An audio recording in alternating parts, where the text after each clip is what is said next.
Super prime net 9ಗೆ ಸ್ವಾಗತ. ನಾನು ಹರಿಪ್ರಸಾದ್. ಇವತ್ತು ಇಡೀ ದಿವಸದ ಪ್ರಮುಖ ಸುದ್ದಿಗಳನ್ನ ಸೂಪರ್ ಪ್ರೈಮ್ನಲ್ಲಿ ನಿಮಗೆ ತೋರಿಸ್ತಾ ಹೋಗ್ತೀನಿ. ಯಾವೆಲ್ಲ ಸುದ್ದಿಗಳಿದ್ದಾವೆ ಅನ್ನೋದನ್ನು ಮೊದಲಿಗೆ ಹೇಳ್ತೀನಿ. ವಿರೋಧ ಪಕ್ಷಗಳ ವಿರೋಧದ ಮಧ್ಯೆಯೂ ಸಭಾಪತಿ ಮತ್ತು ಸ್ಪೀಕರ್ ಆಯ್ಕೆ ಪ್ರಕ್ರಿಯೆ ಇವತ್ತು ಮುಗಿದಿದೆ. ಸಿಎಂ ಮನವಿ ಮಾಡಿಕೊಂಡ ಮೇಲೆ ಪ್ರತಿಪಕ್ಷದವರು ಅಧಿವೇಶನದಲ್ಲಿ ಭಾಗಿಯಾದರು. ರಾಜಕೀಯ ಬಿಡಿ, ರಾಜ್ಯಕ್ಕಾಗಿ ಒಗ್ಗಟ್ಟಾಗೋಣ ಅನ್ನುವ ಸಂದೇಶವನ್ನು ಶಿವಕುಮಾರ್ ಅವರು ರವಾನಿಸಿದ್ದಾರೆ. ಇನ್ನು ಸಚಿವ ಜಮೀರ್ ಅಹಮದ್ ಖಾನ್ ಅವರಿಗೆ ಪ್ರತಿಪಕ್ಷಗಳು ದೇಶದ್ರೋಹಿ ಅನ್ನುವ ಪಟ್ಟವನ್ನು ಕಟ್ಟಿವೆ.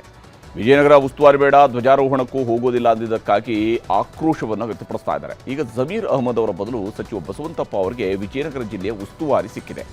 ಇನ್ನು ನಾಳೆ 80ನೇ ಸ್ವಾತಂತ್ರ್ಯ ದಿನಾಚರಣೆ. ಕೆಂಪುಕೋಟೆಯಲ್ಲಿ ಪ್ರಧಾನಿ ಧ್ವಜಾರೋಹಣ ಮಾಡಿದರೆ ಬೆಂಗಳೂರಿನಲ್ಲಿ ಸಿಎಂ ತ್ರಿವರ್ಣ ಧ್ವಜವನ್ನು ಹಾರಿಸ್ತಾ ಇದ್ದಾರೆ.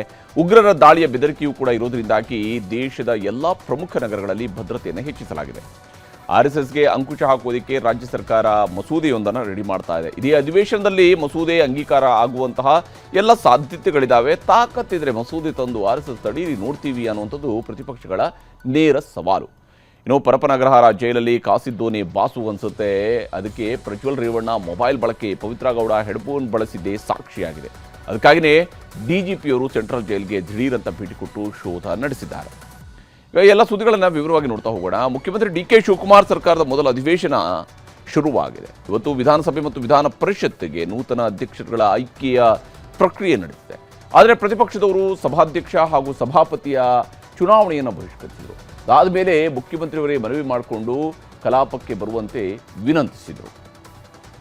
ಶ್ರೀ ಗುರುಪಾದಗೌಡ ಸಂಗನಗೌಡ ಪಾಟೀಲ್ ಅವರನ್ನು ವಿಧಾನಸಭೆಯ ಸಭಾಧ್ಯಕ್ಷರಾಗಿ ಚುನಾಯಿಸಬೇಕೆಂದು ಸೂಚಿಸುತ್ತೇನೆ. ವಿಧಾನಸಭಾ ಸ್ಪೀಕರ್ ಆಗಿ GS ಪಾಟೀಲ್ರನ್ನ ಅವಿರೋಧವಾಗಿ ಆಯ್ಕೆ ಮಾಡಲಾಗಿದೆ. ಕಲಾಪ ಆರಂಭವಾಗುತ್ತಿದ್ದಂತೆಯೇ ಸ್ಪೀಕರ್ ಆಯ್ಕೆ ಚುನಾವಣೆ ಪ್ರಕ್ರಿಯೆ ಪೂರ್ಣಗೊಳಿಸುವಂತೆ ಹಂಗಾಮಿ ಸ್ಪೀಕರ್ TB ಜಯಚಂದ್ರ ಸಿಎಂಗೆ ಸೂಚಿಸಿದ್ರು. ಸ್ಪೀಕರ್ ಸ್ಥಾನಕ್ಕೆ CM DK Shivakumar GS Patil ಹೆಸರು ಸೂಚಿಸಿದ್ರು. ಈ ವೇಳೆ ಬಸವರಾಜ ಹೊರಟ್ಟಿ ಅವರನ್ನ ಅಸಂವಿಧಾನಿಕವಾಗಿ ಸಭಾಪತಿ ಹುದ್ದೆಯಿಂದ ಕೆಳಗಿಳಿಸಿರುವುದಕ್ಕೆ ಬಿಜೆಪಿ JDS ನಾಯಕರು ಸದನ ಬಹಿಷ್ಕರಿಸಿ ಹೊರನಡೆದರು. ವಿಧಾನಸಭಾ ಸ್ಪೀಕರ್ ಆಗಿ GS ಪಾಟೀಲ್ ಅವರನ್ನ ಅವಿರೋಧವಾಗಿ ಆಯ್ಕೆ ಮಾಡಲಾಗಿದೆ ಎಂದು ಸಿಎಂ ಘೋಷಿಸಿದ್ರು. ಅಷ್ಟೊತ್ತಿಗೆ ಪ್ರತಿಪಕ್ಷ ನಾಯಕ ಅಶೋಕ್ ಟೀಮ್ ಕೂಡ ಬಂತು.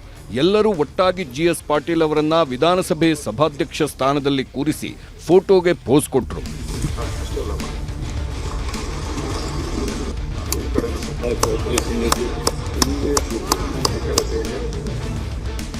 ಇನ್ನು ವಿಧಾನ ಪರಿಷತ್ ಕಲಾಪ ಆರಂಭವಾಗ್ತಿದ್ದಂತೆ ಗಲಾಟೆ ಜೋರಾಯಿತು.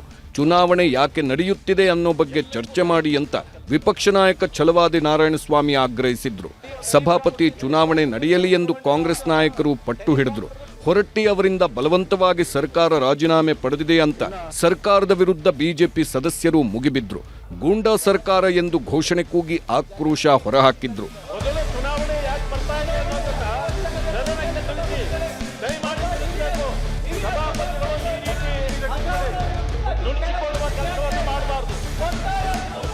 ಇಷ್ಟೆಲ್ಲ ಆದ್ಮೇಲೆ ಕೊನೆಗೆ ವಿಧಾನ ಪರಿಷತ್ ಸಭಾಪತಿ ಆಯ್ಕೆಗೆ ಚುನಾವಣೆ ನಡೆಯಿತು.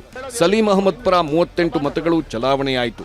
ಸಲೀಂ ಅಹಮದ್ ಅವರ ವಿರುದ್ಧವಾಗಿ 30 ಮತಗಳು ಚಲಾವಣೆಯಾಯಿತು. ಕೊನೆಗೆ ಧ್ವನಿಮತದ ಮೂಲಕ ಸಲೀಂ ಅಹಮದ್ ಅವರ ಹೆಸರನ್ನ ವಿಧಾನ ಪರಿಷತ್ ಸಭಾಪತಿ ಸ್ಥಾನಕ್ಕೆ ಅಂಗೀಕರಿಸಿದ್ರು.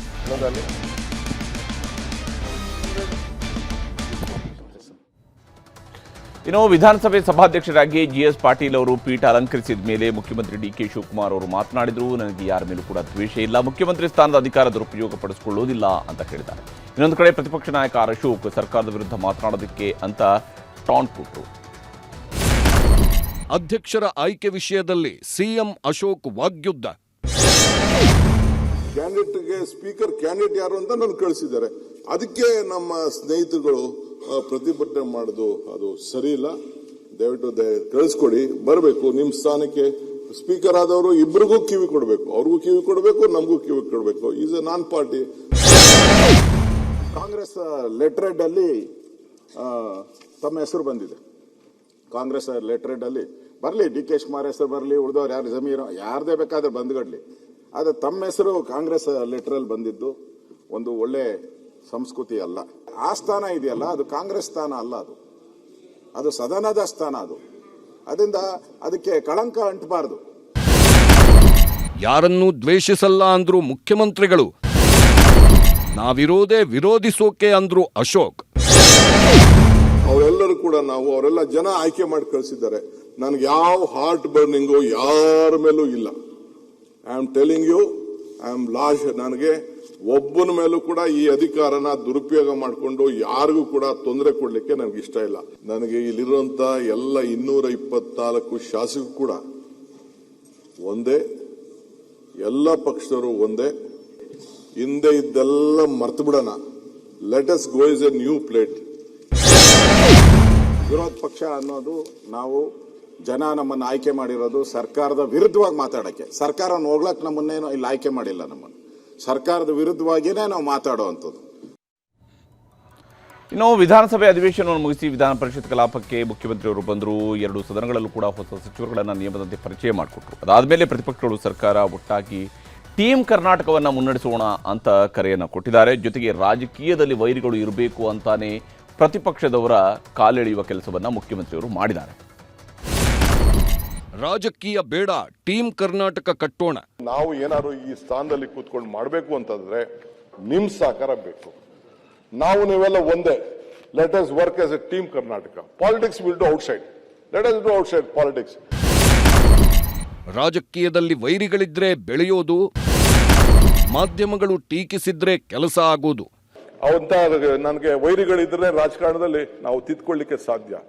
ಮಾಧ್ಯಮದವರು ನಮ್ಮನ್ನ ಟೀಕೆ ಮಾಡಲಿಲ್ಲ ಅಂತಂದ್ರೆ ನಾವು ಎಚ್ಚರಿಕೆ ಮಾಡ್ಲಿಕ್ಕೆ ಸಾಧ್ಯ ಇಲ್ಲ. ಅದಕ್ಕೆ ಪ್ರಜಾಪ್ರಭುತ್ವ ವ್ಯವಸ್ಥೆಯಲ್ಲಿ ಶಾಸಕಾಂಗ, ನ್ಯಾಯಾಂಗ, ಕಾರ್ಯಾಂಗ, ಪತ್ರಿಕರಾಂಗ, these are the 4 pillars of democracy. Jail bail ಎಲ್ಲ ನೋಡಿದ್ಮೇಲೆ ಸಿಎಂ ಆಗಿದ್ದು. ಈ ಜೈಲು ನೋಡಿದೀವಿ, ಬೇಲು ನೋಡಿದೀವಿ. ನಾನು ಕಳ್ಸಿದ್ರು ಜೈಲ್ಗೆ, ನಾನು ಹೋದೆ. ನಾ ಜೈಲಿಂದ ಬಿಜೆಪಿ ಬಂದಾಗ ಜನ ಬಂದು ಓಹೋ ಇವನು ದೊಡ್ಡ ಸಾಧನೆ ಮಾಡಿ ಬಂದ್ಬಿಟ್ಟಿದ್ದಾನೆ ಅಂತ ಎಲ್ಲ ಟೀಕೆ ಮಾಡ್ತಾ ಇದ್ರು. ಈ ಸೇವೆ, ಈ ಚೇರು ದುರುಪಯೋಗ ಮಾಡ್ಕೊಳಕ್ ಹೋಗುದಿಲ್ಲ, ದ್ವೇಷ ಮಾಡಕ್ ಹೋಗುದಿಲ್ಲ. ಅಧಿಕಾರ ಸಿಗದವರು ಕೈ ಹೊಸಕಿಕೊಳ್ತಾರೆ. ನೀವೆಲ್ಲ ರಾಜ್ಯದ ಯಶಸ್ಸಿಗೆ ಸಹಕಾರ ಕೊಡಿ. ಕೆಲವ್ರಿಗೆ ಅಧಿಕಾರ ನನ್ ಸಿಕ್ಲಿಲ್ಲ ಅಂತ ಹೊಸಕೊಂಡು ಕೆಲವರು ಏನೇನೋ ಮಾತಾಡ್ತಾರೆ. ಅಂದ್ರೂ ನಂಗೇನು ಬೇಜಾರಿಲ್ಲ. ಐ ರಿಕ್ವೆಸ್ಟ್ ಯು, ಜೊತೆಗೂಡುವುದು ಆರಂಭ, ಜೊತೆಗೂಡು ಚರ್ಚಿಸುವುದು ಪ್ರಗತಿ, ಜೊತೆಗೂಡು ಕೆಲಸ ಮಾಡುವುದು ಯಶಸ್ಸು. ಸೊ ಆ ಯಶಸ್ಸಿಗೆ ನಿಮ್ಮೆಲ್ಲರ ಸಹಕಾರ ನಾನು ಬೇಡ್ತೀನಿ. ಇದೆಲ್ಲದರ ಮಧ್ಯೆ ಅಧಿವೇಶನಕ್ಕೆ ಮಾಜಿ ಮುಖ್ಯಮಂತ್ರಿ ಸಿದ್ದರಾಮಯ್ಯನವರು ಇವತ್ತು ಹಾಜರಾಗಿದ್ದರು. ನೂತನ ಸ್ಪೀಕರ್ ಆಯ್ಕೆಯ ಬಳಿಕ ಸಿದ್ದರಾಮಯ್ಯನವರು ಕಲಾಪಕ್ಕೆ ಬಂದರು. ಆಡಳಿತ ಪಕ್ಷದ ಕಡೆಯ ಸಾಲಿನಲ್ಲಿ ಸಿದ್ದರಾಮಯ್ಯನವರು ಕುಳಿತಿದ್ದರು. ಸಿದ್ದರಾಮಯ್ಯನವರು ಕುಳಿತುಕೊಂಡಿದ್ದಂತಹ ಸ್ಥಳಕ್ಕೆ ಬಂದಂತಹ ಶಾಸಕರು, ಸಚಿವರು ಸಿದ್ದರಾಮಯ್ಯನವರನ್ನ ಮಾತನಾಡಿಸ್ತಾ ಇದ್ರು. ಬಿಜೆಪಿ ರಾಜ್ಯಾಧ್ಯಕ್ಷ ವಿಜೇಂದ್ರ ಅವರು ಕೂಡ ಸಿದ್ದರಾಮಯ್ಯನವರ ಬಳಿಗೆ ತೆರಳಿ ಮಾತನಾಡಿಸಿದ್ದು ವಿಶೇಷವಾಗಿತ್ತು. ಇಲ್ಲಿ ಸಿದ್ದರಾಮಯ್ಯನವರು ಹಿಂದಿನ ಸಾಲಿನಲ್ಲಿ ಕುಳಿತಿರುವಂಥದ್ದು, ಅದು ಸಾಮಾನ್ಯವಾಗಿ ಮಾಜಿ ಮುಖ್ಯಮಂತ್ರಿಗಳು ಏನಿರ್ತಾರೆ ಅವರು ಆ ಹಿಂದಿನ ಸಾಲಿನಲ್ಲಿ ಕೂತಿರ್ತಾರೆ. ಹಾಗೆಯೇ ಸಿದ್ದರಾಮಯ್ಯನವರು ಆ ಹಿಂದಿನ ಸಾಲಿನಲ್ಲಿ ಕುಳಿತಿದ್ರು. ಸದನ ಕಲಾಪ ನಡೀತಾ ಇದ್ದಂಥ ಅಲ್ಲಿಗೆ ಅವರು ಕುಳಿತಿದ್ದ ಜಾಗಕ್ಕೆ ಸಹಜವಾಗಿಯೇ ಉಳಿದ ಶಾಸಕರುಗಳು, ಸಚಿವರುಗಳು ಇವರೆಲ್ಲರೂ ಬಂದು ಸಿದ್ದರಾಮಯ್ಯನವ್ರನ್ನ ಮಾತನಾಡಿಸಿದ್ರು. ನಿನ್ನೆ ಅವರು ಸದನಕ್ಕೆ ಬಂದಿರಲಿಲ್ಲ, ಆದರೆ ಇವತ್ತು ಅವರು ಸದನಕ್ಕೆ ರೇಂಜ್ ರೋವರ್ ಕಾರ್ನಲ್ಲಿ ಬಂದು ವಿಧಾನಸೌಧಕ್ಕೆ ಎಂಟ್ರಿ ಕೊಟ್ಟಿದ್ದು ವಿಶೇಷವಾಗಿತ್ತು. ಹೀಗೆ ಸಭಾಪತಿ, ಸಭಾಧ್ಯಕ್ಷರ ಆಯ್ಕೆ ಆಗುವವರೆಗೂ ಅಧಿವೇಶನ ತಣ್ಣಗಿತ್ತು. ಅದಾದ ಮೇಲೆ ಸರ್ಕಾರದ ವಿರುದ್ಧ ಪ್ರತಿಪಕ್ಷಗಳ ವಾಗ್ದಾಳಿ ಬಹಳ ಜೋರಾಗಿತ್ತು. ವಿಜಯನಗರ ಜಿಲ್ಲೆಗೆ ಸ್ವಾತಂತ್ರ್ಯ ದಿನಾಚರಣೆಯ ಧ್ವಜಾರೋಹಣಕ್ಕೆ ಹೋಗುವುದಿಲ್ಲ ಅಂತ ವಸತಿ ಸಚಿವ ಜಮೀರ್ ಅಹಮದ್ ಖಾನ್ ಅವರು ಬರೆದಂತಹ ಪತ್ರವನ್ನು ಹಿಡಿದು ಪ್ರತಿಪಕ್ಷಗಳು ತರಾಟೆಗೆ ತೆಗೆದುಕೊಂಡರು. ಸಚಿವ ಜಮೀರ್ ಅಹಮದ್ ಖಾನ್ ಸ್ವಾತಂತ್ರ್ಯ ದಿನಾಚರಣೆ ವೇಳೆ ಧ್ವಜಾರೋಹಣಕ್ಕೆ ಹೋಗುವುದಿಲ್ಲ ಅಂತ ಪತ್ರ ಬರೆದಿದ್ದಾರೆ. ರಾಷ್ಟ್ರಧ್ವಜ ಹಾರಿಸುವುದಕ್ಕಿಂತ ಘನಂದಾರಿ ಕೆಲಸ ಏನಿದೆ ಅಂತ ಕ್ಲಾಸ್ ತಗೊಂಡ್ರು. ಆಗ ಉಪಮುಖ್ಯಮಂತ್ರಿ ಡಾಕ್ಟರ್ ಜಿ ಪರಮೇಶ್ವರ್ ಅನಾರೋಗ್ಯ ಅಂತ ಕಾರಣ ಕೊಟ್ಟರು. ಕೊನೆಗೆ ಸಿಟ್ಟಿಗೆದ್ದ ಬಿಜೆಪಿ ನಾಯಕರು ಸಚಿವ ಜಮೀರ್ ಅವರನ್ನ ಸಂಪುಟದಿಂದ ಕೈ ಬಿಡಬೇಕು ಅಂತ ಆಗ್ರಹಿಸಿ ಸಭಾತ್ಯಾಗ ಮಾಡಿದರು. ಕಲಾಪದ ವೇಳೆ ಜಮೀರ್ ದೇಶದ್ರೋಹಿ ಅನ್ನುವ ಘೋಷಣೆಯೂ ಕೂಡ ಮೊಳಗಿತು. ಸ್ಪೀಕರ್ ಜಿಎಸ್ ಪಾಟೀಲ್ ವಿಧಾನಸಭೆ ಕಲಾಪವನ್ನು ಸೋಮವಾರ ಬೆಳಗ್ಗೆ 11 ಗಂಟೆಗೆ ಮುಂದೂಡಿದರು. ರಾಷ್ಟ್ರೀಯ ದಿನಕ್ಕೆ ನಾನು ಬರ್ಲಿಕ್ಕೆ ಆಗಲ್ಲ ಅಂತ ಒಬ್ಬ ಸಚಿವ ಹೇಳಿದ್ರೆ ಅಂತ ಸಚಿವನ ಯಾಕೆ ಇಟ್ಕೋತೀರಿ? ಮತ್ತೆ ರಾಷ್ಟ್ರಧ್ವಜವನ್ನ ಆರಿಸ್ಲಿಕ್ಕೆ ಆಗದಷ್ಟು ದೊಡ್ಡ ವ್ಯಕ್ತಿತ್ವ ಯಾರ್ದಾಗಾರೆ? ಬೇರೆ ಆಲ್ಟರ್ನೇಟಿವ್ ಜಿಲ್ಲೆಗೆ ಹೋಗೋದಕ್ಕೆ ಅವ್ರಿಗೆ ಆರೋಗ್ಯ ಸರಿ ಇಲ್ಲ ಅನ್ನೋ ಕಾರಣಕ್ಕೆ ಆಗಲ್ಲ ಅಂತ ಹೇಳಿದಾರೆ ಅವರು. ಸಭಾಧ್ಯಕ್ಷರೇ, ಸ್ವಾತಂತ್ರ್ಯ ದಿನದ ಅಂಗವಾಗಿ ಧ್ವಜಾರೋಹಣ ಮಾಡ್ಲಿಕ್ಕೆ ಅವರಿಗೆ ಸಮಯ ಇಲ್ಲ ಅಂತಂದ್ರೆ ಇದು ಯಾವ ರೀತಿ ನಡವಳಿಕೆ? ನೀವೇ ಸಮರ್ಥಿಸ್ಕೊಳಕ್ಕಾಗತ್ತಾ? ನೀವೇನಾದ್ರು ಸಮರ್ಥಿಸ್ಕೊಳಕ್ಕಾಗತ್ತಾ? ಅಥವಾ ಅವ್ರ ರಕ್ಷಣೆಗೆ ನೀವು ಬರ್ಲಿಕ್ಕಾಗತ್ತಾ? ಈ ನಡವಳಿಕೆ ನಿಜಕ್ಕೂ ರಾಜ್ಯಕ್ಕೆ, ದೇಶಕ್ಕೆ ರಾಷ್ಟ್ರಧ್ವಜಕ್ಕೆ ಅವಮಾನ ಮಾಡಿದ್ದಾರೆ. ನಾಳೆ ಸೋಮವಾರಕ್ಕೆ ಮುಂದೂಡಿ ಬೆಳಗ್ಗೆ 11 ಗಂಟೆಗೆ ಮತ್ತೆ ನಾವೆಲ್ಲ ಸೇರೋಣ. ಸ್ವಾತಂತ್ರ್ಯ ದಿನಾಚರಣೆಯಲ್ಲಿ ಭಾಗವಹಿಸೋಕ್ಕೂ ಪುರ್ಸೊತ್ತಿಲ್ಲ ಅಂತ ಹೇಳಿದ್ರೆ ಇಂಥವ್ರನ್ನೆಲ್ಲ ಇಟ್ಕೊಂಡು ಡಿ ಕೆ ಶಿವಕುಮಾರ್ ಮಂತ್ರಿ ಮಾಡೋಕ್ಕೆ ಹೋಗಿದ್ದಾರೆ. ಇದು ದೇಶಕ್ಕೆ ಮಾಡಿದಂಥ ಅಗೌರವ ಅಲ್ವೇನು? ಒಬ್ಬ ಸಚಿವ ಪತ್ರವನ್ನು ಅಧಿಕೃತವಾಗಿ ಕೊಟ್ಟಿದ್ದಾರೆ, ನಾನು ಹೋಗಲ್ಲ, ನನಗೆ ಸಮಯದ ಅವಕಾಶ ಇಲ್ಲ ಅಂತ. ಅದನ್ನು ಮುಖ್ಯಮಂತ್ರಿಗಳು ಒಪ್ಕೊಳ್ತಾರೆ, ಬದಲಾಯಿಸ್ತಾರೆ ಅಂತಂದ್ರೆ ಏನ್ ರಾಷ್ಟ್ರೀಯ ಧ್ವಜಕ್ಕೆ, ರಾಷ್ಟ್ರೀಯ ಆಚರಣೆ ಗೌರವ ಇಲ್ಲೇನೋ? ಸಮಯದ ರಾಷ್ಟ್ರದ ಸ್ವಾತಂತ್ರ್ಯ ದಿನಾಚರಣೆಗೆ ಹೋಗ್ಲಿಕ್ಕೆ ಆಗದಲ್ಲೇ ಇರುವಂತ ಸಚಿವ ಯಾಕಿರ್ಬೇಕಾದ್ರೆ ಸದನದಲ್ಲಿ? ಜಮೀರ್ ಸಾಹೇಬ್ರದ್ದು ಒಂದು ಪತ್ರ ನೋಡಿದೆ ನಾನು ವಿಜಯನಗರ ಜಿಲ್ಲೆಗೆ ಧ್ವಜಾರೋಹಣಕ್ಕೆ ಹೋಗಲ್ಲ, ಉಸ್ತುವಾರಿ ಸಚಿವರು ನನಗೆ ಬೇಡ ಅಂತ. ನನಗನ್ಸುತ್ತೆ ಅವರ ಮನಸ್ಸಿನಲ್ಲಿ ಬೇರೆ ಏನೋ ಇದೆ. ಹೀಗೆ ಜಮೀರ್ ಅಹಮದ್ ಖಾನ್ ಅವರ ವಿರುದ್ಧ ಪ್ರತಿಪಕ್ಷಗಳು ಸಮರ ಸಾರ್ತಾ ಇದ್ದಂತೆ ವಿಜಯನಗರ ಜಿಲ್ಲಾ ಉಸ್ತುವಾರಿ ಸ್ಥಾನವನ್ನು ಮುಖ್ಯಮಂತ್ರಿಗಳು ಬದಲಿಸಿದ್ದಾರೆ. ವಿಜಯನಗರ ಜಿಲ್ಲೆಗೆ ಜಮೀರ್ ಅಹಮದ್ ಖಾನ್ ಅವರ ಬದಲು ಹೊಸ ಸಚಿವರಾಗಿರುವಂತಹ ಬಸವಂತಪ್ಪ ಅವರಿಗೆ ಆ ಹೊಣೆಯನ್ನು ನೀಡಲಾಗಿದೆ. ಇನ್ನು ಉಡುಪಿ ಜಿಲ್ಲೆ ಉಸ್ತುವಾರಿಯಾಗಿ ರಿಜ್ವಾನ್ ಅರ್ಷದ್ ಅವರನ್ನು ನೇಮಿಸಲಾಗಿದೆ. ಇನ್ನು ನಾಳೆ ದೇಶದಲ್ಲಿ 80ನೇ ಸ್ವಾತಂತ್ರ್ಯ ದಿನಾಚರಣೆಯ ಸಂಭ್ರಮ ಈಗಾಗಲೇ ಮನೆ ಮಾಡಿದೆ. ಕಾಶ್ಮೀರದಿಂದ ಕನ್ಯಾಕುಮಾರಿಯವರೆಗೂ ಕೂಡ ತ್ರಿವರ್ಣ ಧ್ವಜವನ್ನು ಮೇಳೈಸುವಂತಹ ದಿನ. ಈ ಐತಿಹಾಸಿಕ ಗಳಿಗೆಗೆ, ಸ್ವಾತಂತ್ರ್ಯ ಸಂಭ್ರಮೋತ್ಸವಕ್ಕೆ ಇಡೀ ದೇಶದಲ್ಲಿ ಸಕಲ ಸಿದ್ಧತೆಗಳು ನಡೀತಾ ಇದ್ದಾವೆ. ಹಾಗೆಯೇ ಎಲ್ಲ ಕಡೆಯಲ್ಲೂ ಕೂಡ ಭದ್ರತಾ ಪಡೆಗಳು ಹದ್ದಿನ ಕಣ್ಣಿಟ್ಟಿವೆ. ದೆಹಲಿಯ ಕೆಂಪುಕೋಟೆಯಲ್ಲಿ ಪ್ರಧಾನಮಂತ್ರಿ ನರೇಂದ್ರ ಮೋದಿ ಅವರು 80ನೇ ಸ್ವಾತಂತ್ರ್ಯ ದಿನಾಚರಣೆಯ ಪ್ರಯುಕ್ತ ಬೆಳಗ್ಗೆ ಧ್ವಜಾರೋಹಣವನ್ನು ಮಾಡ್ತಾರೆ.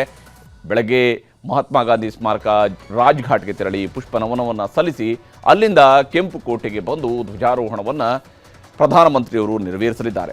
150 ವರ್ಷ ತುಂಬಿರುವ ವಂದೇ ಮಾತರಂಗೆ ರಾಷ್ಟ್ರೀಯ ಗೀತೆಯನ್ನು ಕಾನೂನುಬದ್ಧ ಸ್ಥಾನ ಸಿಕ್ಕಿದೆ. ಹೀಗಾಗಿ ಇದೇ ಮೊದಲ ಬಾರಿಗೆ ಕೆಂಪುಕೋಟೆಯಲ್ಲಿ ಈ ಬಾರಿ ವಂದೇ ಮಾತರಂ ಗೀತೆಯು ಕೂಡ ಮೊಳಗಲಿದೆ. ಇನ್ನು ವಿಕಸಿತ ಭಾರತಕ್ಕಾಗಿ ಯುವ ಶಕ್ತಿಯ ಕೊಡುಗೆ ವಿಷಯದೊಂದಿಗೆ 80ನೇ ಸ್ವಾತಂತ್ರ್ಯ ದಿನಾಚರಣೆಯನ್ನು ಆಚರಿಸುವುದಕ್ಕೆ ಕೇಂದ್ರ ಸರ್ಕಾರವು ಕೂಡ ಮುಂದಾಗಿದೆ. ಪ್ರಧಾನಮಂತ್ರಿ ನರೇಂದ್ರ ಮೋದಿ ಅವರಿಂದ ಕೆಂಪುಕೋಟೆಯಲ್ಲಿ ಧ್ವಜಾರೋಹಣ ನಡೆಯುತ್ತೆ. ಧ್ವಜಾರೋಹಣ ಆಗ್ತಾ ಇದ್ದಂತೆ ವಾಯುಪಡೆಗಳಿಂದ ಕೆಂಪುಕೋಟೆಯಲ್ಲಿ ಹೂಮಳೆಯನ್ನು ಸುರಿಸಿ ಗೌರವದ ಸಲ್ಲಿಕೆ ಮಾಡಲಾಗುತ್ತೆ. ಪುಷ್ಪ ಗೌರವವನ್ನು ಸಲ್ಲಿಸುವುದಕ್ಕಾಗಿ 2 Mi-17 ಹೆಲಿಕಾಪ್ಟರ್ಗಳನ್ನು ವಾಯುಪಡೆ ನಿಯೋಜನೆ ಮಾಡಿದೆ. ಧ್ವಜಾರೋಹಣದ NCC ತಂಡದಿಂದ ಮೊದಲು ವಂದೇ ಮಾತರಂ ಗೀತೆ ಮೊಳಗಲಿದೆ. ಅದಾದ ಮೇಲೆ 2500 ವಿದ್ಯಾರ್ಥಿಗಳು ಸೇರಿ ಎಲ್ಲರೂ ರಾಷ್ಟ್ರಗೀತೆಗೆ ಜನಗಣಮನ ಹಾಡಲಿದ್ದಾರೆ. ರಾಷ್ಟ್ರಗೀತೆಗಳು ಮುಗಿದ ಮೇಲೆ ಪ್ರಧಾನಮಂತ್ರಿಯವರು ದೇಶವನ್ನು ಉದ್ದೇಶಿಸಿ ಭಾಷಣವನ್ನು ಮಾಡ್ತಾರೆ. ಇದು ಪ್ರಧಾನಿಯಾಗಿ ಅವರು ಮಾಡ್ತಾ ಇರುವಂತಹ ಐತಿಹಾಸಿಕ 13ನೇ ಭಾಷಣ ಆಗುತ್ತೆ. ತಾಂತ್ರಿಕ ಪ್ರಗತಿ, ಹಸಿರು ಶಕ್ತಿ, ರಕ್ಷಣಾ ವಲಯದಲ್ಲಿ ಮಾಡಿರುವಂತಹ ಸ್ವಾವಲಂಬನೆಯ ಬಗ್ಗೆ ಪ್ರಧಾನಮಂತ್ರಿಯವರು ಮಾತಾಡ್ತಾರೆ. 2047ರ ವಿಕಸಿತ ಭಾರತಕ್ಕೆ ಯುವ ಶಕ್ತಿಯ ನಾವೀನ್ಯತೆ ಹಾಗೂ ಕೊಡುಗೆಗಳು ಸೇರಿದಂತೆ ಪ್ರಮುಖ ಕ್ಷೇತ್ರಗಳ ಬಗ್ಗೆ ಪ್ರಸ್ತಾಪವನ್ನು ಮಾಡಲಿದ್ದಾರೆ.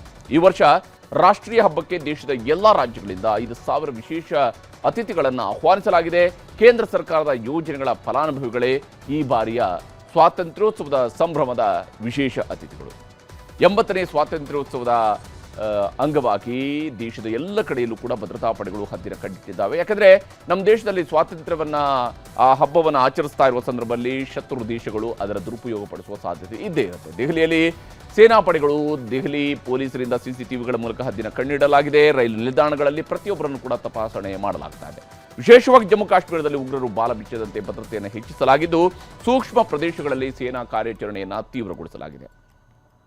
ಇನ್ನು ಕರ್ನಾಟಕದಲ್ಲೂ ಕೂಡ 80ನೇ ಸ್ವಾತಂತ್ರ್ಯ ದಿನಾಚರಣೆಗೆ ಸರ್ವ ಸಿದ್ಧತೆಗಳು ನಡೀತಾ ಇದೆ. ಮುಖ್ಯಮಂತ್ರಿಯಾಗಿ ಇದೇ ಮೊದಲ ಬಾರಿಗೆ DK ಶಿವಕುಮಾರ್ ಅವರು ತ್ರಿವರ್ಣ ಧ್ವಜಾರೋಹಣವನ್ನು ನೆರವೇರಿಸಲಿದ್ದಾರೆ. ಬೆಂಗಳೂರಿನ ಫೀಲ್ಡ್ ಮಾರ್ಷಲ್ ಮಣೇಕ್ ಶಾ ಪರೇಡ್ ಮೈದಾನದಲ್ಲಿ ಮುಖ್ಯಮಂತ್ರಿ DK ಶಿವಕುಮಾರ್ ಅವರು ಧ್ವಜಾರೋಹಣವನ್ನು ನೆರವೇರಿಸಿ ಗೌರವ ವಂದನೆಯನ್ನು ಇದೇ ಮೊದಲ ಬಾರಿಗೆ ಸ್ವೀಕರಿಸಲಿದ್ದಾರೆ. ಪರೇಡ್ ಮೈದಾನದ ಒಳಗೂ ಹೊರಗೂ ಭದ್ರತೆಯನ್ನು ಹೆಚ್ಚಿಸಲಾಗಿದೆ ಮತ್ತು ಬೆಂಗಳೂರು ನಗರದಾದ್ಯಂತ ಇರುವಂತಹ ಹೋಟೆಲ್ಗಳು, ಲಾಡ್ಜ್ಗಳು, ಆಶ್ರಯ ತಾಣಗಳು ಮತ್ತು ಇತರೆ ವಸತಿ ಸೌಕರ್ಯಗಳಲ್ಲಿ ಅನುಮಾನಾಸ್ಪದವಾಗಿ ತಂಗಿರುವಂತಹ ವ್ಯಕ್ತಿಗಳ ಮೇಲೂ ಕೂಡ ತೀವ್ರ ನಿಗಾ ವಹಿಸಲಾಗಿದೆ. CM ಧ್ವಜಾರೋಹಣದ ಬಳಿಕ ವಂದೇ ಮಾತರಂ ಮತ್ತು ಜನಗಣಮನ ಮೊಳಗಲಿದೆ. ಅದಾದಮೇಲೆ ಸಾಂಸ್ಕೃತಿಕ ಕಾರ್ಯಕ್ರಮಗಳು ಜರುಗುತ್ತವೆ. ಮಣಿಕ್ ಶಾ ಮೈದಾನದ ಸುತ್ತ 110 CCTV ಕ್ಯಾಮೆರಾಗಳನ್ನು ಅಳವಡಿಸಲಾಗಿದೆ. 9 DCPಗಳು, 17 ACPಗಳು ಸೇರಿದಂತೆ 1100 ಅಧಿಕಾರಿಗಳ ನಿಯೋಜನೆಯನ್ನು ಮಾಡಲಾಗಿದೆ. ಸುಗಮ ಸಂಚಾರ ನಿರ್ವಹಣೆಗಾಗಿ 1583 ಟ್ರಾಫಿಕ್ ಪೊಲೀಸರನ್ನು ನೇಮಿಸಿದ್ದಾರೆ. ಹೆಚ್ಚುವರಿಯಾಗಿ KSRP, CAR, D ಸ್ಕ್ವಾಡ್, ಹಾಗೆ ಡಾಗ್ ಸ್ಕ್ವಾಡ್ ಮತ್ತು ಗರುಡ ಪಡೆಗಳು ಕಾರ್ಯನಿರ್ವಹಣೆಯನ್ನು ಮಾಡಲಿದ್ದಾರೆ. ಇನ್ನು ಸರ್ಕಾರಿ ಶಾಲಾ ಕಾಲೇಜು, ಸರ್ಕಾರಿ ಕಚೇರಿಗಳಲ್ಲಿ ಧರ್ಮಾಧಾರಿತ ಸಭೆ ಸಮಾರಂಭಗಳಿಗೆ ಬ್ರೇಕ್ ಹಾಕಬೇಕು ಅನ್ನುವಂಥದ್ದು ಸರ್ಕಾರದ ಯೋಚನೆ. ಇದಕ್ಕಾಗಿ ಸರ್ಕಾರ ಒಂದು ಕಾನೂನನ್ನು ರೂಪಿಸೋದಕ್ಕೆ ಮುಂದಾಗಿದೆ. ಆದರೆ ಇದಕ್ಕೆ ಸಂಬಂಧಪಟ್ಟಂತೆ ಸರ್ಕಾರ ತರೋದಕ್ಕೆ ಹೊರಟಿರುವಂತಹ ಮಸೂದೆ RSSನ ಪಥಸಂಚಲನವನ್ನು ಗುರಿ ಇಟ್ಟುಕೊಂಡೇ ತರ್ತಾ ಇರುವಂಥದ್ದು ಅನ್ನುವ ಆರೋಪ ಪ್ರತಿಪಕ್ಷದ ಕಡೆಯಿಂದ ವ್ಯಕ್ತವಾಗ್ತಾ ಇದೆ. ಕರ್ನಾಟಕ ಸಾರ್ವಜನಿಕ ಪ್ರವೇಶ ನಿಯಂತ್ರಣ ವಿಧೇಯಕ 2026 ಇದರ ಮಂಡನೆಗೆ ರಾಜ್ಯ ಸರ್ಕಾರ ತಯಾರಿಯನ್ನು ಮಾಡಿಕೊಂಡಿದೆ. ನೋಂದಣಿ ಇಲ್ಲದ ಯಾವುದೇ ಸಂಘಟನೆಗಳ ಕಾರ್ಯಕ್ರಮಗಳಿಗೆ ಅವಕಾಶ ಕೊಡಬಾರದು ಅನ್ನುವಂಥದ್ದು ಈ ಮಸೂದೆಯಲ್ಲಿರುವಂತಹ ಬಹಳ ಮುಖ್ಯವಾದಂತಹ ಸಾರಾಂಶ. ಪ್ರಮುಖವಾಗಿ ಸರ್ಕಾರಿ ಶಾಲಾ ಕಾಲೇಜುಗಳು, ಸರ್ಕಾರಿ ಕಚೇರಿ ಸ್ಥಳಗಳಲ್ಲಿ ನಿರ್ಬಂಧ ಹಾಕುವಂಥದ್ದು, ಧರ್ಮಾಧಾರಿತ ಸಭೆ ಸಮಾರಂಭಗಳಿಗೆ ಬ್ರೇಕ್ ಹಾಕುವಂಥದ್ದು ಇದೇ ಈ ಒಂದು ಅಧಿವೇಶನದಲ್ಲಿ ಮಂಡನೆ ಆಗುವಂತಹ ವಿಧೇಯಕದಲ್ಲಿರುವಂತಹ ಪ್ರಮುಖ ಅಂಶಗಳು. ಇದಕ್ಕೆ ಸಂಬಂಧಪಟ್ಟಂತೆ ಸಚಿವ ಸಂಪುಟ ಸಭೆಯಲ್ಲಿ ಈಗಾಗಲೇ ಅನುಮೋದನೆಯನ್ನು ಕೂಡ ನೀಡಲಾಗಿದೆ. ಆದರೆ ಬಿಜೆಪಿಯವರು RSS ಟಾರ್ಗೆಟ್ ಮಾಡಿಕೊಂಡೇ ಈ ಮಸೂದೆಯನ್ನು ತರುವುದಕ್ಕೆ ಹೊರಟಿದ್ದಾರೆ ಅಂತ ಆಕ್ರೋಶ ವ್ಯಕ್ತಪಡಿಸಿದ್ದಾರೆ. ಫಸ್ಟ್ ನಿಮ್ಮ ಯೋಗ್ಯತೆ ಪೆನ್ಷನ್ ಸಂಬಳ ನ್ಯಾಯವಾಗಿ ಕೊಡ್ರಿ, ಸರ್ಕಾರ ನ್ಯಾಯವಾಗಿ ನಡೆಸಿ, ಆಮೇಲೆ RSS ಬಗ್ಗೆ ನಿಮ್ದೇನಿದೆಯೋ ಮಾತಾಡೋಣ. ಪರ್ಸನಲ್ ಆಗಿ ತಗೊಂಡವರೆಲ್ಲ ಮೂಲೆ ಗುಂಪಾಗೌಟವ್ರೆ. RSS ಯಾರ್ಯಾರು ವಿರೋಧ ಮಾಡಿದ್ರು ಅಂತ ಇಂದಿರಾ ಗಾಂಧಿನೇ ಬೋರ್ಡ್ಗಿಲ್ದಂಗೆ ಹೊರಟೋದ್ರು, ನೆಹರೂನೇ ಬೋರ್ಡ್ಗಿಲ್ದಂಗೆ ಹೊರಟೋದ್ರು, ರಾಜೀವ್ ಗಾಂಧಿನೇ ಬೋರ್ಡ್ಗಿಲ್ದಂಗೆ ಹೊರಟೋದ್ರು. ಇವ್ರು ಯಾರ ಲೆಕ್ಕ? ನಾನು ತಮ್ಮ ಮುಖೇನ ರಾಜ್ಯದ ಮುಖ್ಯಮಂತ್ರಿಗಳಿಗೆ ಹಾಗೂ ಗೃಹ ಸಚಿವರಾಗಿರ್ತಕ್ಕಂಥ ಪ್ರಿಯಾಂಕಾ ಖರ್ಗೆ ಅವರಿಗೆ ಸವಾಲು ಹಾಕೋದಕ್ಕೆ ಇಚ್ಛಪಡ್ತೇನೆ. ನಿಮಗೆ ತಾಕತ್ತಿದ್ರೆ RSS ಅನ್ನ ಬ್ಯಾನ್ ಮಾಡ್ತಕ್ಕಂಥ ಪ್ರಯತ್ನ ಮಾಡಿ ನೋಡೋಣ. ಯಾತಕ್ಕೋಸ್ಕರ RSS ಬಗ್ಗೆ ಕೆಂಡ ಕಾರ್ತಾ ಇದ್ದೀರಿ? ಎಷ್ಟೋ ಮುಖಂಡರುಗಳು ಇಂಥ ವ್ಯರ್ಥ ಪ್ರಯತ್ನಗಳನ್ನು ಮಾಡಿ ಸೋತಿದ್ದಾರೆ. ಈ ಪ್ರಯತ್ನಗಳಲ್ಲಿ ಪ್ರಿಯಾಂಕಾ ಖರ್ಗೆ ಅವರದು ಒಂದು ವ್ಯರ್ಥ ಪ್ರಯತ್ನ. ಇದೇನು ಹೊಸದೇನಲ್ಲ, ಇದು ಹಳೆಯದನ್ನು ನೆನಪಿಸ್ಕೊಂಡಿದ್ದೀರಿ ಅಷ್ಟೇ. ಬಿಲ್ ಮಂಡನೆ ಆಗ್ಲಿ, ನಾವು ಚರ್ಚೆಯಲ್ಲಿ ಭಾಗವಹಿಸ್ತೇವೆ, ಅದ್ರಿಗೆ ಏನ್ ಬರುತ್ತೆ ನೋಡ್ಕೊಂಡು ಮಾತಾಡ್ತೇವೆ. ಸರ್ಕಾರಕ್ಕೆ ತನ್ನ ಯೋಜನೆಗಳನ್ನ ಹೇಳ್ಕೊಳ್ಳಿಕ್ಕೆ ಏನೂ ಇಲ್ಲ, ಹಾಗಾಗಿ RSS ಜಪವನ್ನು ಅವ್ರು ಮಾಡ್ತಾನೆ ಇರ್ತಾರೆ. ತಾನು ಮಾಡಿದಂತ ಸಾಧನೆಗಳನ್ನು ಹೇಳಲಿಕ್ಕೆ ಏನೂ ಇಲ್ಲ ಅಂತಂದಾಗ ಈ ರೀತಿಯಾದಂತಹ RSS ಜಪವನ್ನು ಅವ್ರು ಇವತ್ತಲ್ಲ, ಬಹಳ ಆರಂಭದ ದಿನಗಳನ್ನು ಮಾಡ್ತಾ ಇದ್ದಾರೆ. ಮಾಡ್ಲಿ, ನಾವು ಅದನ್ನು ಎದುರಿಸ್ತೇವೆ. ಇನ್ನು ಬಿಜೆಪಿಯವರ ಒಂದೊಂದು ಮಾತಿಗೂ ಕೂಡ ಮುಖ್ಯಮಂತ್ರಿ DK ಶಿವಕುಮಾರ್, ಗೃಹ ಸಚಿವ ಪ್ರಿಯಾಂಕ್ ಖರ್ಗೆ ತಿರುಗೇಟು ಕೊಟ್ಟಿದ್ದಾರೆ. ಸದನದಲ್ಲಿ ಚರ್ಚೆ ಆಗಬೇಕು, ಶ್ರೀರಾಮನು ಕೂಡ ಲೆಕ್ಕವನ್ನು ಕೊಡಬೇಕು, ರಾಮ ಭಕ್ತರೂ ಲೆಕ್ಕವನ್ನು ಕೊಡಬೇಕು ಅಂತ ಪ್ರಿಯಾಂಕ್ ಖರ್ಗೆ ಹೇಳಿದರೆ ಎಲ್ಲರೂ ಲೆಕ್ಕ ಇಟ್ಕೊಳ್ಳಿ ಅಂತ ಹೇಳ್ತಾ ಇದ್ದೀವಿ ಅಷ್ಟೇ ಅನ್ನುವಂಥದ್ದು ಮುಖ್ಯಮಂತ್ರಿಯವರ ಮಾತು. ಈ ರಾಮನು ಲೆಕ್ಕ ಕೊಡಬೇಕು, ರಾಮನ ಭಕ್ತರು ಲೆಕ್ಕ ಕೊಡಬೇಕು, ಇವ್ರು ಲೆಕ್ಕ ಕೊಡೋಂಗಿಲ್ಲ ಅಂದರೆ ಹೆಂಗೆ? ಅಷ್ಟೇ ಅಲ್ವಾ ಹೇಳ್ತಾ ಇರೋದು ನಾನು. ಆಮೇಲೆ ಈ ಬಿಲ್ಲಿಗೆ ನಿಮ್ಮ ಅನ್ರಿಜಿಸ್ಟರ್ಡ್ ಅನ್ರೆಗ್ಯುಲೇಟೆಡ್ ಆರ್ಗನೈಸೇಷನ್ಗೆ ಸಂಬಂಧ ಇಲ್ಲ. ನಮ್ಮ ಕೃಷ್ಣ ಬೈರೇಗೌಡರು ಅವ್ರ ನೇತೃತ್ವದಲ್ಲಿ ನಾವು ಇದನ್ನು ಮಾಡಿಸ್ತಾ ಇದ್ವಿ. ಫ್ರೀಡಮ್ ಪಾರ್ಕ್ ಅವರು ಪರ್ಮಿಷನ್ ತಗೊಂಡು ಪೊಲೀಸಿಗೆ ಬರೋದು, ಏನು ಎತ್ತ, ಎಷ್ಟು ಜನ ಬೇಕು, SC ಬಂದಿ ಬೇಕು, ಅದಕ್ಕೆಲ್ಲ ಒಂದು ಲೆಕ್ಕಾಚಾರ ಇರಬೇಕಲ್ಲ. ಅದಕ್ಕೆ ನಾವೆಲ್ಲರೂ ಲೆಕ್ಕ ಇಟ್ಕೊಳ್ಳಿ ಅಂತ ಹೇಳ್ತಾ ಇದೀವಿ ಹೊರತು ಬೇರೆ ಏನೇನಿಲ್ಲ. ಹೀಗೆ ಈ ಒಂದು ವಿಧೇಯಕದ ವಿಚಾರದಲ್ಲಿ ಈಗಾಗಲೇ ಪರ ವಿರುದ್ಧವಾದಂತಹ ಚರ್ಚೆಗಳು ಜೋರಾಗಿದ್ದಾವೆ. ವಿಧಾನಮಂಡಲದಲ್ಲಿ ಅಧಿಕೃತವಾಗಿ ಈ ಒಂದು ಮಸೂದೆ ಮಂಡನೆ ಆದ ಮೇಲೆ ಎಕ್ಸಾಕ್ಟ್ ಆಗಿ ಈ ಮಸೂದೆಯಲ್ಲಿ ಏನೆಲ್ಲ ಅಂಶಗಳನ್ನು ರಾಜ್ಯ ಸರ್ಕಾರ ತರೋದಕ್ಕೆ ಹೊರಟಿದೆ, ಒಂದು ವೇಳೆ ನೋಂದಣಿ ಆಗಿರುವ ಸಂಸ್ಥೆಗಳಿಗೆ ಮಾತ್ರ ಅಂತ ಹೇಳಿದಂತಹದರ ಅರ್ಥ ಹೇಗಿರುತ್ತೆ, ಯಾವ ಸ್ವರೂಪದಲ್ಲಿ ಇದು RSSಗೂ ಸರ್ಕಾರ ತಂದಿರುವಂತಹ ಮಸೂದೆಗೂ ಏನು ಸಂಬಂಧ ಇದೆ, ನಿಜಕ್ಕೂ RSSನ ಗುರಿಯಾಗಿಸಿ ಇವರು ಮಾಡಿದಾರಾ ಇಲ್ವಾ, ಇವೆಲ್ಲವೂ ಕೂಡ ಗೊತ್ತಾಗಬೇಕಾಗಿದೆ. ಪ್ರಿಯಾಂಕ್ ಖರ್ಗೆ ಅವರ ಉದ್ದೇಶ ಏನು ಅನ್ನೋದು ಕೂಡ ಅದರ ಮೂಲಕವಾಗಿ ಸ್ಪಷ್ಟಗೊಳ್ಬೋದು. ಮುಂದಿನ ಸುದ್ದಿ ಕಡೆಗೆ ಹೋಗೋಣ. ಪರಪ್ಪನ ಅಗ್ರಹಾರದಲ್ಲಿರುವಂತಹ ಬೆಂಗಳೂರು ಸೆಂಟ್ರಲ್ ಜೈಲ್ ಕೈದಿಗಳ ಪಾಲಿಗೆ ಸ್ವರ್ಗದಂತಾಗಿರ್ತಾ ಇದೆ ಅನ್ನೋದರಲ್ಲಿ ಯಾವುದೇ ಅನುಮಾನಗಳು ಬೇಕಿಲ್ಲ. ಯಾಕಂದರೆ ಇಲ್ಲಿ ಕಾಸು ಕೊಟ್ಟವರಿಗೆ ವಿಶೇಷವಾದಂತಹ ಸೌಲಭ್ಯಗಳು ಸಿಗ್ತಾ ಇದ್ದಾವೆ ಅನ್ನೋದಕ್ಕೆ ಈಗಾಗಲೇ ಪಟ್ಟಿ ಮಾಡುವಷ್ಟು ಉದಾಹರಣೆಗಳು ನಮ್ಮ ಕಣ್ಣು ಮುಂದಿದ್ದಾವೆ. ಅದು ಈಗಲೂ ಮುಂದುವರಿತಾ ಇದೆ ಅನ್ನೋಂಥದ್ದು ದುರಂತ. ಕಾಸು ಕೊಡದವರಿಗೆ ಎಲ್ಲವೂ ಕೂಡ ಕಾನೂನುಬದ್ಧ, ಕಾಸು ಕೊಟ್ಟರೆ ಎಲ್ಲವೂ ಸಲೀಸು. ಹೀಗಾಗಿಯೇ ಇವತ್ತು ಕಾರಾಗೃಹದ DGP ಅಲೋಕ್ ಕುಮಾರ್ ಅವರು ದಿಢೀರಾಗಿ ಜೈಲಿಗೆ ಭೇಟಿ ಕೊಟ್ಟಿದ್ದಾರೆ. ಜೈಲಲ್ಲಿ ಪ್ರಜ್ವಲ್ ರೇವಣ್ಣ ಮೊಬೈಲ್ನಲ್ಲಿ ಮಾತನಾಡಿದಂತಹ ವಿಡಿಯೋ ರಾಜ್ಯದಲ್ಲಿ ಈಗಾಗಲೇ ಭಾರೀ ಸದ್ದು ಮಾಡ್ತಾ ಇದೆ. ಅಷ್ಟೇ ಅಲ್ಲದೆ ನಿನ್ನೆ ಮತ್ತೆ ಅಧಿಕಾರಿಗಳು ಪರಪ್ಪನ ಅಗ್ರಹಾರ ಜೈಲಿನ ಮೇಲೆ ದಾಳಿ ಮಾಡಿದಾಗ ಅಲ್ಲಿ ಮೊಬೈಲ್ ಮತ್ತು ಪೆನ್ ಡ್ರೈವ್ಗಳು ಮತ್ತೆ ಪತ್ತೆಯಾಗಿದ್ದವು. ಇದರ ಬೆನ್ನಲ್ಲೇ ಕಾರಾಗೃಹದ DGP ಅಲೋಕ್ ಕುಮಾರ್, DIG ಜಿನೇಂದ್ರ ಕಣಗಾವಿ ಜೈಲಿಗೆ ಭೇಟಿ ನೀಡಿ ವಸ್ತುಸ್ಥಿತಿ ಬಗ್ಗೆ ಮಾಹಿತಿಯನ್ನು ಪಡೆದಿದ್ದಾರೆ. ಅಕ್ರಮಗಳಿಗೆ ಬ್ರೇಕ್ ಹಾಕುವಂತೆ ಅಧಿಕಾರಿಗಳಿಗೆ ತಾಕೀತು ಮಾಡಿದ್ದಾರೆ. ಅಷ್ಟೇ ಅಲ್ಲ, ಸೆಂಟ್ರಲ್ ಜೈಲಿನಲ್ಲಿ ಪ್ರಜ್ವಲ್ ರೇವಣ್ಣ, ನಟ ದರ್ಶನ್, ಪವಿತ್ರ ಗೌಡ ಸೇರಿದಂತೆ ಎಲ್ಲರ ಬ್ಯಾರಕ್ಗಳನ್ನು ಖುದ್ದು ಪರಿಶೀಲನೆ ಮಾಡಿದ್ದಾರೆ.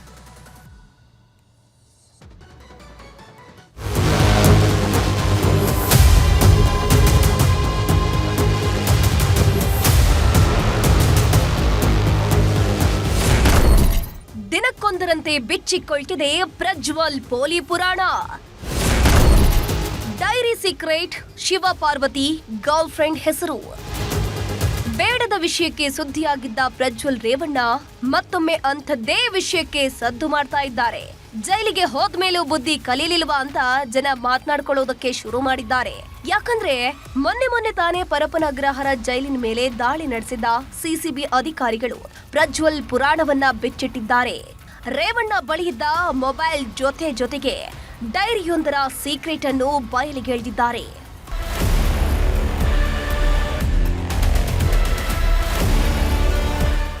ಸಿಸಿಬಿ ಪೊಲೀಸರ ದಾಳಿ ವೇಳೆ ಬೆಚ್ಚಿ ಬೀಳಿಸೋ ಸಂಗತಿಗಳು ಬೆಳಕಿಗೆ ಬಂದಿದೆಯಂತೆ.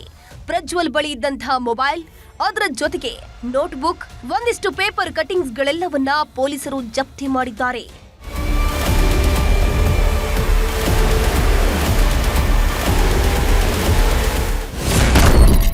ಪ್ರಜ್ವಲ್ ಬಳಿ ಸಿಕ್ಕ ಡೈರಿಯಲ್ಲಿ 3 ಹೆಸರು ಹಾಗೂ ಹಲವು ಪೇಪರ್ ಕಟಿಂಗ್ಗಳು ಪತ್ತೆಯಾಗಿವೆ. ಡೈರಿಯಲ್ಲಿ ಶಿವ ಪಾರ್ವತಿ ಹೆಸರನ್ನ ಉಲ್ಲೇಖಿಸಿದ್ದು ತಂದೆ ತಾಯಿ ಹೆಸರನ್ನೇ ಶಿವ ಪಾರ್ವತಿ ಅಂತ ಬರೆದಿಟ್ಟಿದ್ರಂತೆ. ಜೊತೆಗೆ ಗರ್ಲ್ ಫ್ರೆಂಡ್ ಹಾಗೂ ಸ್ನೇಹಿತರ ಹೆಸರನ್ನ ಬರೆದಿಟ್ಟುಕೊಂಡಿದ್ರಂತೆ. ಇಷ್ಟೇ ಅಲ್ಲದೆ ಲಾಯರ್ಸ್ ನಂಬರ್ ಅನ್ನು ಬರೆದುಕೊಂಡಿರುವಂತಹ ಪ್ರಜ್ವಲ್ ಫೋನಿನಿಂದ ವಿಡಿಯೋ ಕಾಲ್, ನಿತ್ಯವೂ ಚಾಟಿಂಗ್ ಮಾಡಿದ ಶಂಕೆ ವ್ಯಕ್ತವಾಗಿದೆ. ಅಲ್ಲದೆ ಪ್ರಜ್ವಲ್ ಬ್ಯಾರಕ್ನಲ್ಲಿ ಮಾಡೆಲ್ಗಳ ಫೋಟೋಗಳು ಸಿಕ್ಕಿದ್ದು, ಪೇಪರ್ಸ್ ಹಾಗೂ ಮ್ಯಾಗಝಿನ್ನಲ್ಲಿ ಬರೋ ಮಾಡೆಲ್ಗಳ ಫೋಟೋಗಳನ್ನ ಕತ್ತರಿಸಿ ಇಟ್ಕೊಂಡಿದ್ದಂತೆ. ಅಲ್ಲದೆ ಪೆನ್ ಡ್ರೈವ್ನಲ್ಲೂ ಅಶ್ಲೀಲ ವಿಡಿಯೋಗಳಿರೋ ಅನುಮಾನ ವ್ಯಕ್ತವಾಗಿದ್ದು, ಪೆನ್ ಡ್ರೈವ್, ಮೊಬೈಲ್ ಅನ್ನ ಎಫ್ಎಸ್ಎಲ್ಗೆ ಕಳಿಸಿದ್ದಾರೆ. ಇದರ ಜೊತೆಗೆ ಸಾಕ್ಷಿಗಳಿಗೂ ಪ್ರಜ್ವಲ್ ಬೆದರಿಕೆ ಹಾಕಿರೋ ಅನುಮಾನ ಶುರುವಾಗಿದೆ. ಯಾವಾಗ ಜೈಲಿನ ಕರ್ಮಕಾಂಡ ಬಯಲಾಯಿತು, ಡಿಜಿಪಿ ಅಲೋಕ್ ಕುಮಾರ್ ಪರಪ್ಪನ ಅಗ್ರಹಾರ ಜೈಲಿಗೆ ಭೇಟಿ ನೀಡಿದ್ರು. ಈ ವೇಳೆ ಜೈಲಾಧಿಕಾರಿಗಳಿಗೆ ಕ್ಲಾಸ್ ತೆಗೆದುಕೊಂಡಿದ್ದು ಸಸ್ಪೆಂಡ್ ಆದವರ ವಿಚಾರಣೆ ನಡೆಸಿದ್ರು.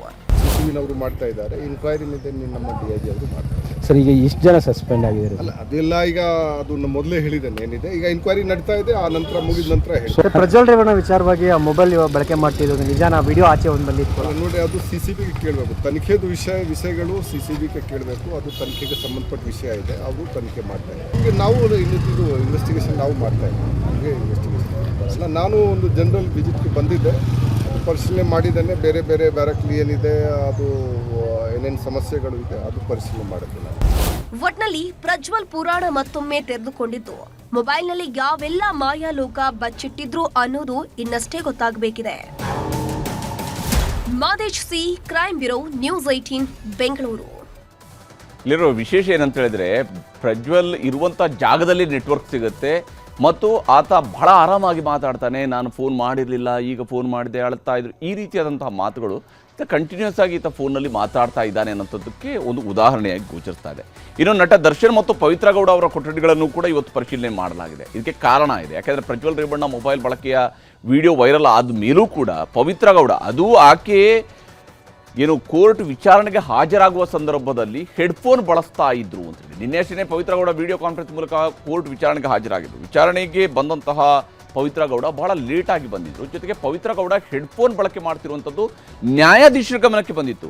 ವಿಡಿಯೋ ಕಾನ್ಫರೆನ್ಸ್ನಲ್ಲೇ ಪವಿತ್ರ ಗೌಡ ಹೆಡ್ಫೋನ್ ಬಳಸಿದ್ದನ್ನು ನೋಡಿ ಜಡ್ಜ್ ಅವರು ಗರಂ ಆಗಿದ್ರು. ಅಂದರೆ ಯಾವ ಸ್ವರೂಪದಲ್ಲಿ ಇವರುಗಳು ಜೈಲಿನಲ್ಲಿ ವಾಸಿಸ್ತಾ ಇದ್ದಾರೆ, ಯಾವ ರೀತಿ ಅಂತ ಲೈಫ್ ಲೀಡ್ ಮಾಡ್ತಾ ಇದ್ದಾರೆ ಅನ್ನೋಂಥದ್ದಕ್ಕೆ ಇದೊಂದು ಉದಾಹರಣೆ.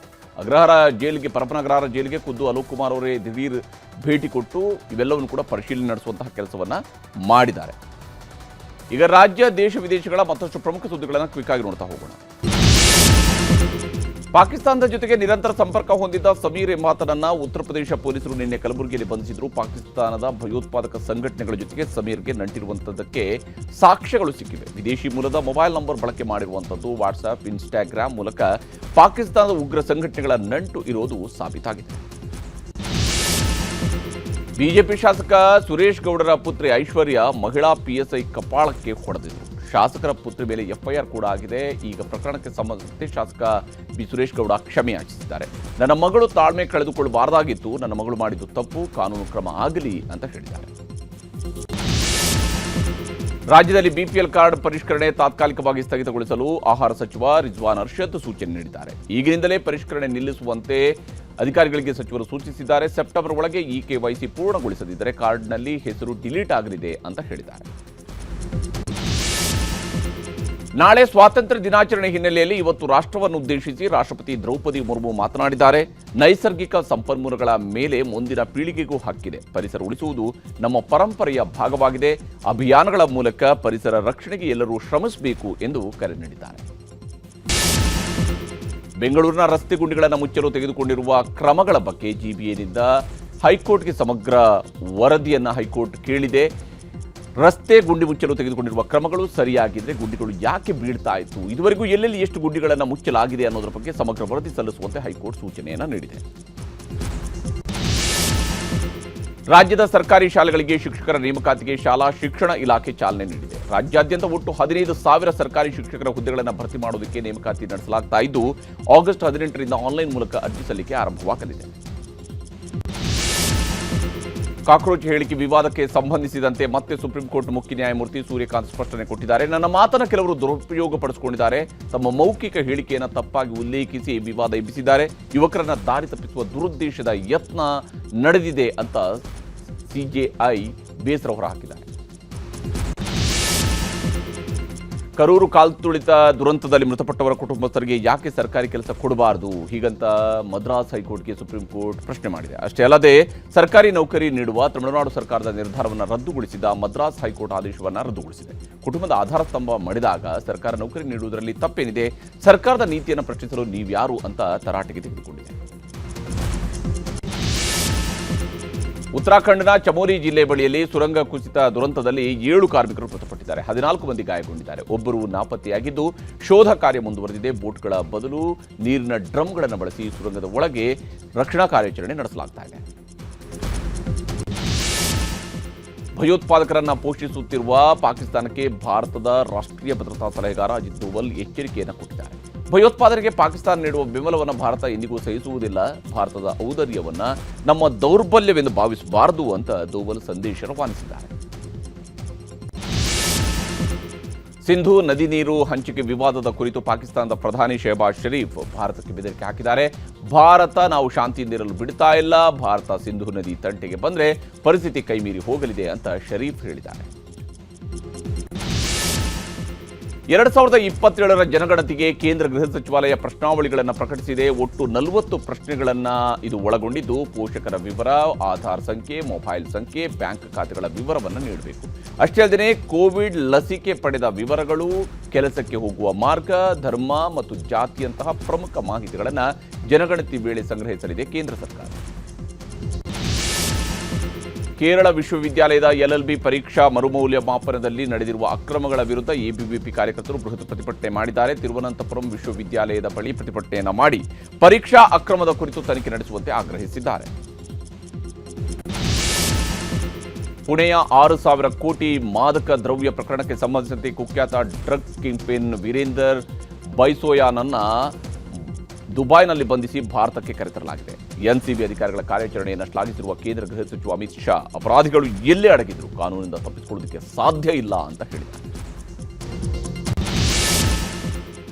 ಅನಾರೋಗ್ಯದ ಹಿನ್ನೆಲೆಯಲ್ಲಿ ಕೇಂದ್ರ ಸಚಿವ ಜೆಪಿ ನಡ್ಡಾ ಅವರನ್ನು ಏಮ್ಸ್ ಆಸ್ಪತ್ರೆಗೆ ದಾಖಲಿಸಲಾಗಿದೆ. ಕೊರೋನರಿ ಆಂಜಿಯೋಗ್ರಫಿ ಸೇರಿದಂತೆ ಹಲವು ವೈದ್ಯಕೀಯ ಪರೀಕ್ಷೆಗಳಿಗೆ ಒಳಪಟ್ಟಿದ್ದಾರೆ. ಜೆಪಿ ನಡ್ಡಾ ಅವರ ಆರೋಗ್ಯ ಸ್ಥಿರವಾಗಿದೆ. ಸದ್ಯ ಹೃದ್ರೋಗ ವಿಭಾಗದ ನಿಗಾ ಘಟಕದಲ್ಲಿದ್ದಾರೆ ಎಂದು ಏಮ್ಸ್ ಆಸ್ಪತ್ರೆ ಮಾಹಿತಿ ನೀಡಿದೆ. ಭಾರತದ ಮಹತ್ವಾಕಾಂಕ್ಷಿ ಅಡ್ವಾನ್ಸ್ಡ್ ಮೀಡಿಯಂ ಕಾಂಬ್ಯಾಟ್ ಏರ್ಕ್ರಾಫ್ಟ್ಗೆ ದೇಶೀಯವಾಗಿ ಎಂಜಿನ್ ಅಭಿವೃದ್ಧಿಪಡಿಸಲು ರಿಲಯನ್ಸ್ ಇಂಡಸ್ಟ್ರೀಸ್ ಮುಂದಾಗಿದೆ. ಈ ಮಹತ್ವಾಕಾಂಕ್ಷಿ ಯೋಜನೆಗೆ ಬ್ರಿಟನ್ ಮೂಲದ ರೋಲ್ಸ್ ರಾಯ್ಸ್ ಜೊತೆಗೆ ರಿಲಯನ್ಸ್ ಇಂಡಸ್ಟ್ರೀಸ್ ಒಪ್ಪಂದ ಮಾಡಿಕೊಂಡಿದೆ. ಭಾರತದಲ್ಲಿ ಏರೋಸ್ಪೇಸ್ ಗ್ಯಾಸ್ ಟರ್ಬೈನ್ ಕಾಂಪ್ಲೆಕ್ಸ್ ಸ್ಥಾಪಿಸೋದಕ್ಕೆ ಒಪ್ಪಂದವನ್ನು ಮಾಡಿಕೊಳ್ಳಲಾಗಿದೆ.